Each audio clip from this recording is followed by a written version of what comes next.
Hello student. This is class 9th math class. मैं आपको आज एक न्यू चैप्टर क्वाड्रिलेटरल के बारे में एक्सप्लेन कर रहा हूँ। तो जब क्वाड्रिलेटरल चैप्टर को हमें देखना होता है तो सबसे पहले ये जरूरी है कि हम एक उसके बारे में थोड़ा सा ब्रीफ डिस्कशन कर लें कि क्वाड्रिलेटरल कितने तरह के होते हैं।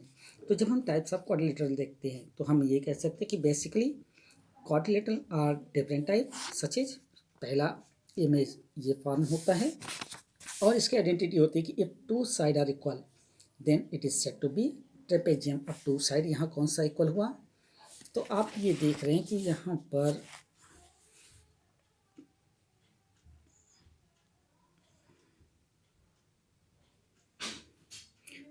ए बी और पैरेलल है सी डी के, यानी जब ये दो साइड पैरेलल भी होता है तो हम इसे कहते हैं ट्रेपेजियम। दूसरा इमेज हमारा है ए बी सी डी का। यहाँ पर हम ये देखते हैं कि जब एक pair of opposite side are equal, यानी अपोजिट साइड का मतलब ए बी डी सी के इक्वल और ए डी बी सी के इक्वल है, तो हम इसे कहते हैं कि ये पैरेललोग्राम बनता है। यूजुअली जब हम तीसरे इमेज की बात करते हैं तो हम देखते हैं ए बी सी डी और एक ए पर हमारा राइट एंगल भी फॉर्म किया है, तो हम ये कहते हैं कि if one of the angle is right angle it is said to be rectangle, यानी एक ऐसा शेप जहाँ पर अपोजिट साइड तो इक्वल होती ही है, साथ में किसी एक साइड में एक राइट एंगल भी फॉर्म करता है, तो उसे हम कहते हैं रेक्टेंगल। अब हम जब चौथे इमेज की बात करते हैं ए बी सी डी, तो हम ये देखते हैं कि यहाँ पर हमें नजर आता है कि ऑल साइड आर इक्वल।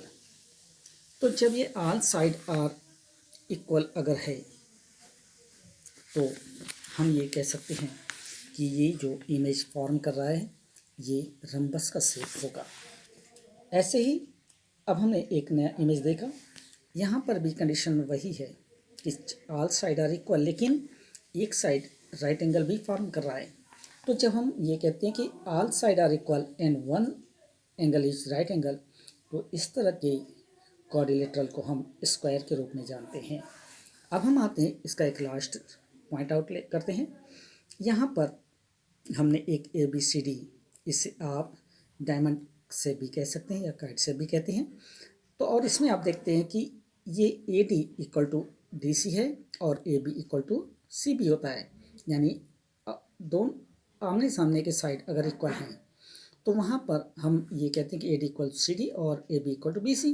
तो हम इस तरह की इमेज को क्या कहते हैं, हम इस तरह की इमेज को काइट शेप कहते हैं, यानी क्वाड्रिलेटरल का में काइट जो बनता है उससे हम ये इस इमेज से आइडेंटिटी कर सकते हैं।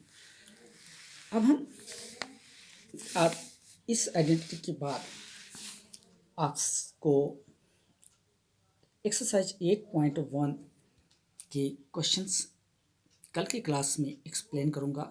तब तक के लिए थैंक यू वेरी मच।